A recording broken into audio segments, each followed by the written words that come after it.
Vai tau ir Porsche, vai Audi, vai BMW. Ja pietrūks tau jaudas, droši vari piebraukt pie mums, mēs sakārtosim.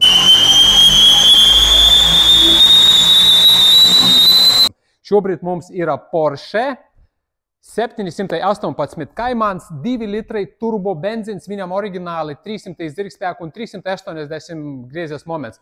Mūsu jauds tāpat arī un uzrādīja. Mēs viņam uztaisījām pilnvērtīgo pirmo steidžu. Viņam šobrīd ir sasniegta 355 zirgai un 450 griezies moments. Ideāls pirmais steidžs tai mašinai. Ja arī tava mašinai vajag, vai esi dīzelis braucējs, vai benzinieks, vai benzins gāze, vari pieteikties pie mums. Mēs saregulēsim tāpat, ka šitai mašinai viss kopā ar datalogiem, ar visiem parametram, ar reālim izdrukam uz jauda stenda, nevis uz ceļa. Tu izbrauksi un tavu čipotais pateiks, šeit tavu 25 plus tā sirgspēkai un jauda, klāt kaut kādu 340, tas nav, tā nedara pie mums, viss pierādīts uz jauda stenda. Es izbraukšu uz šito mašinu, paskatīsieties, kā mašina uzvedas uz jauda stenda.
Tāks, 450 griezies moments, un ir tai mašinai 450,9, tagad 450,6.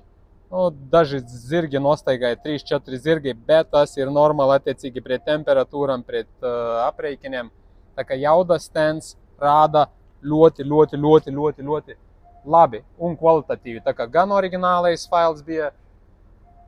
Bišķi nedaudz pastāstīšu, kā mums veicas ar to mašinu. Mums vajadzēja viņu sačipot caur OBD, bet neizdevies tādēļ, ka klients aizbrauca pie dīlerē, ierakstīja pilnībā jaunu atjauninājumu un nebija oriģināla serverē. Gan autotuneris, gan KS3 oriģinālais nevarēja paņemt.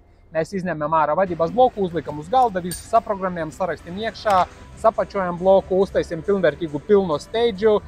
Viss ir kārtībā, jauda neatraustas, mašina brauc labi, paņemam arī data logus un šeit labs rezultāts. Ja tev vajag arī labu čipu, vari pieteikties pie mums, palīdzēsim. Čau!